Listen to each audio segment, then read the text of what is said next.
Hi, it's Steve. Today we'd like to show you how to change the inlet water valve in your washer. The inlet water valve is used to supply both hot and cold water to the machine through two separate solenoids. This particular inlet water valve has a temperature sensor device on the end of it to control the temperature of the water as well. It's a really easy job to change this. Let me show you how we do it. Now before we begin this repair, we will need to disconnect power to the appliance, and we'll also need to turn off the water supply and disconnect both the hot and cold water hoses. Now next we'll need to lift the main top to access those components. So we'll first of all open up the detergent door, and we're going to remove 4 Phillips screws that secure that bezel.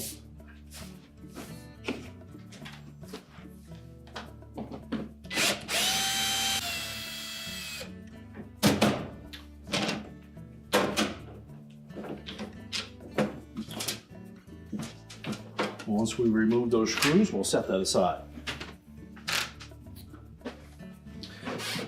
Now next we'll need to remove the door. There's a single screw to the middle of both hinges, so we're just going to remove that first. And the hinges are styled so that the door will stay in place even with the screws removed. We'll then lift up on that door, and that will release the arrowhead fasteners on the end of that hinge, and we can set that aside. Now opposite the hinge side there will be 2 plastic spacers, and we'll need to remove the 2 screws to the center of those. And take note that the screws that go through the spacers are different than the ones for the hinge. The hinge screws are a beveled head screw. Now next we'll need to remove the front panel. We're just going to grasp the top on both sides of that front panel. We'll pull the inside portion of that forward, twisting motion, and that will release it from a little spring clip. You just tilt it forward, then lift it off the 2 tabs attached to the base. We can now set the front panel aside. Now next we'll need to raise the main top, and it's held in place with a hook on either side here.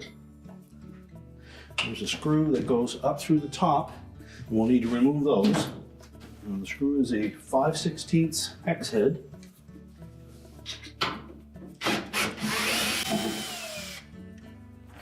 Now once we've removed the screw, we can then lift the main top into a vertical position. And we suggest that you have something to support that, either lean it up against a wall, or if you have a short cord or a wire that you can attach from the frame at the front to one of the holes in the main top, and that'll keep it from putting too much pressure on the hinges. Now with the main top lifted, our next step will be to disconnect the wire harnesses that connect to that valve, and just take note of the color coding on them, which position that they go in. Simply pull them off.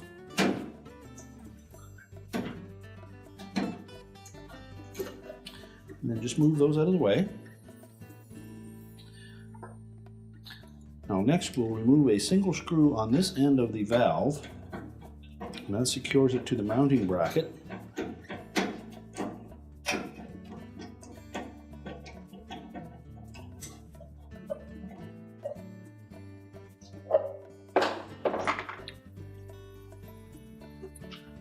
We'll slide that valve to the left side. And that'll remove it from the openings. We can then lift it up far enough, and we can loosen that clamp. There may be some water in this hose, so I have a method to clean that up.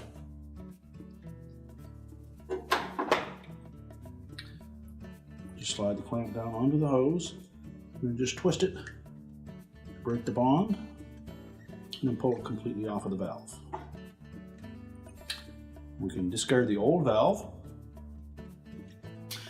So we'll begin with installing the hose. Make sure it's pushed firmly and all the way onto that valve. And then just set it roughly in position just to make sure that we don't have any kinks in it. Then we'll reposition the clamp and tighten it.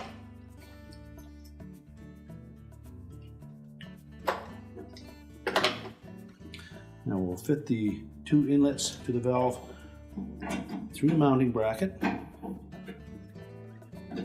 Make sure it's pressed tight up against that mounting bracket. And then just slide it towards the center of the washer until the screw hole lines up on the left-hand side.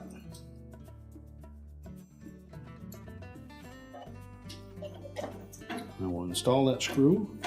And we just need to make sure that it does go through the opening at the back of that bracket.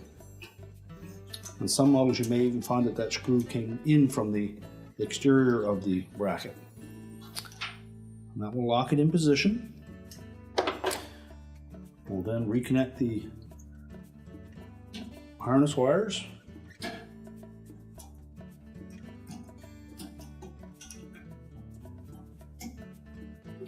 Okay, make sure we have no kinks.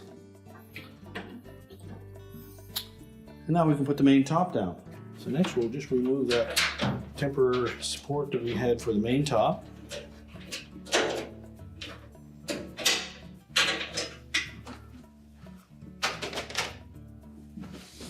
Then as we lower that main top down, we want to first of all make sure that we didn't dislodge this little nylon cord that goes through the loop on the top of that soapbox.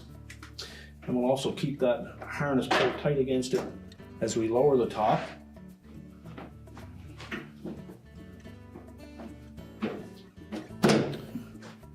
And then everything should lay flush across the top, and then put the 2 screws up through into the main top to secure it.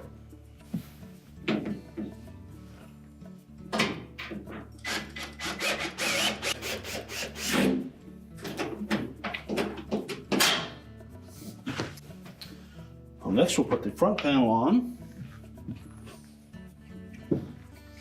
And when lining up that front panel, we want to make sure that those 2 hooks on the bottom fit into the corresponding slots on the bottom of the front panel. And as we tilt that front panel into the washer, you'll note that there are 2 little rectangular slots up close to the top. And they will fit over this little spring clip on either side. So you may need to flex those to get them to fit on there.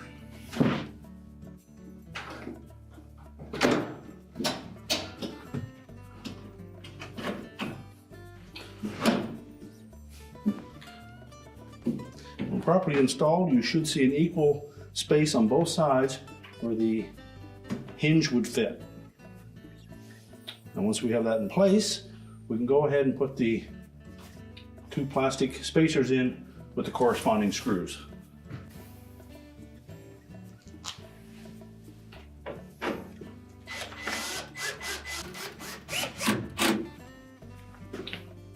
Well, next we'll install the door. Again, we'll just tilt those hinges out, and we're going to line up those little arrowhead fasteners into the corresponding slots.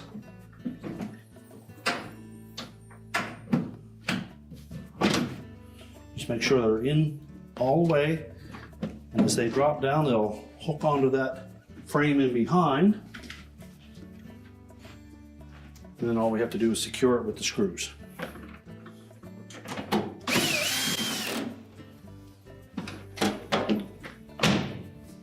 Now next we'll put the bezel back on the soapbox. We'll also want to just look inside and make sure that that little nylon cord is still in position.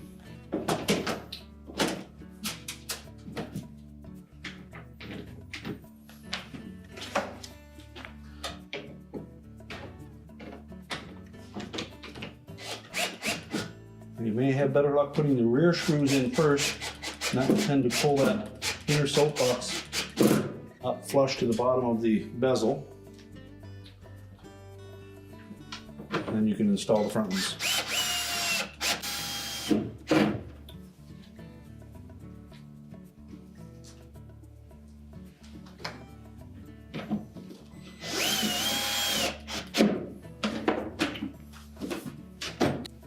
We're now ready to turn on the water supply, reconnect the power, and our repair is complete.